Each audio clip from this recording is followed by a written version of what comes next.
오늘은 사랑에 대해서 함께 나누어 보도록 하겠습니다.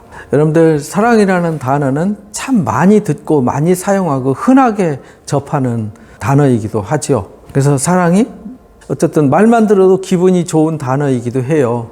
그런데 사람이 사랑을 많이 말하고 많이 사용하지만 사실은 우리가 사랑받거나 사랑을 주거나 하는 일은 쉽지는 않아요. 세상에 사랑의 종류가 많이 있죠. 이성 간에 하는 사랑도 있고 또 친구 간에 하는 사랑도 있어요.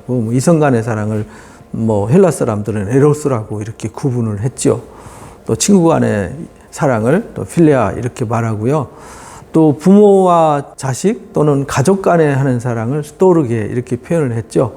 그리고 조건 없이 사랑하는 신적 사랑, 그것을 이제 아가페 이렇게 구분했어요. 또 플라톤은 이성 간의 한계를 뛰어넘어서 정신적으로 하는 사랑을 플라토닉 러브 이런 것까지 얘기를 하는데, 어쨌든 사랑은 많습니다. 사람끼리만 사랑하는 건 아니에요. 내가 물건도 사랑하죠. 스마트폰을 사랑하고 컴퓨터를 사랑하고 자동차를 사랑하고 어떤 기계 종류를 사랑하잖아요. 또 어떤 나무를, 꽃을 사랑하고 어떤 식물을 사랑하고 다양하잖아요. 사랑이 다양한데 성경에서 가르치는 사랑과 그런 사랑을 우리가 조금 이제 구분할 필요가 있어요. 왜냐하면 그런 사랑은 변하거든요. 이성 간의 사랑 변하잖아요. 친구 간에도 변하고 부모 자식 간에도 사랑이 들쑥날쑥 변하잖아요. 내가 사물에 대한 사랑도 이거 좋아했다 저거 좋아했다, 또 새 것을 사랑했다가 새 것이 지나가서 더 좋은 게 나오면 또 그 사랑이 겉으로 바뀌고 이러잖아요. 그래서 세상에 있는 사랑은 조건과 상황과 환경에 따라서 바뀌어요. 변질되는 거죠. 배신을 쉽게 한다는 말입니다. 쉽게 말하면 늘 배신하는 사랑, 이기적이고 탐욕적인 사랑을 말하는 거거든요. 인간의 속성 속에 하나님을 떠난 뒤에 인간에게 남아있는 게 뭐냐면 탐욕과 거짓이에요. 우리가 사랑했는데 사랑하지 않아요. 이건 거짓이잖아요. 참이 아니에요. 내가 무엇을 좋아했는데 이제는 안 좋아해요. 그거는 조건에 따라서 바뀌었잖아요. 조건과 상황에 따라 바뀌었는데 그 조건과 상황이 누구한테 있냐면 그 사물한테 있는 게 아니에요. 그건 그냥 있는데 내 마음이 바뀐 거죠. 그러니까 내 마음이 이기적이고 거짓된 거죠. 그러니까 우리는 거짓되고 이기적인 존재이기 때문에 처음부터 끝까지 동일하게 한결같이 사랑할 수 있는 힘이 없어요. 그래서 하나님께서 우리한테 진짜 사랑을 가르쳐 주시는 거죠. 진짜 사랑을. 그리고 하나님이 사람을 만들 때 진짜 하나님의 형상을 따라서 사랑하는 사람으로, 또 사랑할 수밖에 없는 사람으로 만드셨어요. 그런데 그 사랑을 잃어버린 거죠. 믿음을 잃어버린 거죠. 깨져버렸어요. 그래서 서로 불신하게 되고 서로 미워하게 되고 서로 탐욕적으로 이기적으로 대립하게 된 거잖아요. 이것을 우리는 이제 죄 이렇게 이제 한다고 우리가 앞에서 배웠잖아요. 그래서 하나님이 그런 사랑으로는 다 사랑할 수 없어요. 그 가면 쓴 사랑이거든요. 그거를 세상에는 지금도 우리는 가면 쓰고 살잖아요. 누구를 미운데도 안 미운 척 하고요. 사랑 안 하면서도 사랑합니다 이렇게 표현하고 이러잖아요.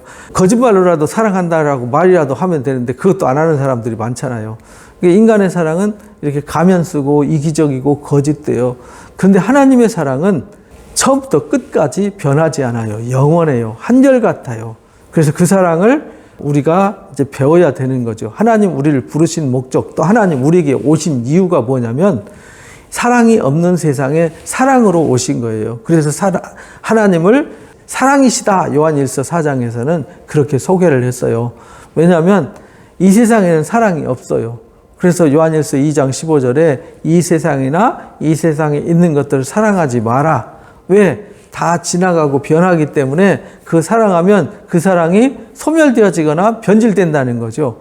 그러니까 사랑이 아닌 것이 되는 거죠. 그렇잖아요. 내가 사랑하는 게 있는데 사랑하는 것이 없어지면 이 상실감으로 인해 가지고 우리의 큰 상처나 아픔이 온단 말이죠. 그러니까 사랑하지 마라. 이건 사랑의 대상이 아니다. 이 세상에는 사랑할 게 없어요. 왜냐하면 다 바뀌니까, 다 지나가니까. 사람도 그렇잖아요. 누군가를 사랑했는데 돌아가시기도 하고 또는 떠나기도 하고 이렇게 되잖아요. 그래서 이 세상은 사랑의 대상이 없다. 우리가 사랑해야 되는 대상은 하나님밖에 없다. 하나님을 제일로 사랑해라. 이렇게 이제 사랑을 가르쳐 주신 거예요. 하나님을 제일로 사랑하라. 이 말은 우리가 하나님만을 쳐다보고 살아라. 이런 말이 아니고요. 마음을 하나님께 둬라. 이런 말이에요. 마음을 하나님께 둬서 하나님을 사랑하면 진짜 사랑이신 하나님이 내게 오시는 거예요. 그래서 내 속에 뭐가 거하게 되냐면 영원하고 변하지 않고 한결같고 무한하신 사랑이 내 안에 거하게 되는 거예요. 그래서 하나님을 제일로 사랑하라는 거예요. 하나님을 제일로 사랑할 때 내 속에 형용할 수 없는 하나님의 위대한 사랑이 내 속에 채워지는 거죠. 그 사랑을 경험하고 그 능력을 경험하게 되는 거죠. 그리고 그 사랑으로 내 이웃을 사랑할 수 있어요. 그래서 예수님이 그렇게 말씀하셨어요. 내가 너희를 사랑한 같이 너희도 서로 사랑하라. 하나님이 우리를 어떻게 사랑하셨고 주님이 나를 어떻게 사랑하셨는지 그 사랑을 깨달은 사람만 원수까지도 사랑할 수 있어요.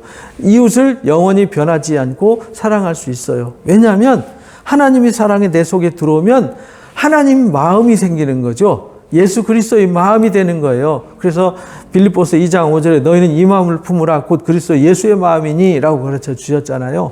우리가 예수님의 마음, 하나님의 마음이 이 속에 들어오면은 모든 사람들이 다 불쌍하고 긍휼한 존재로 여겨진단 말이죠. 그래서 예수님 십자가상에서 누가복음에 그렇게 말씀하시잖아요. 아버지여 이들의 죄를 저들에게 돌리지 마옵소서. 저들은 알지 못해서 그런다는 거잖아요.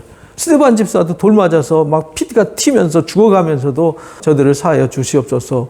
저들은 알지 못해서 그럽니다라는 기도가 나온 이유. 사도 바울이 그렇게 자기를 향해서 돌을 던지고 저주하는데도 그들을 위해서 축복하는 이유는요.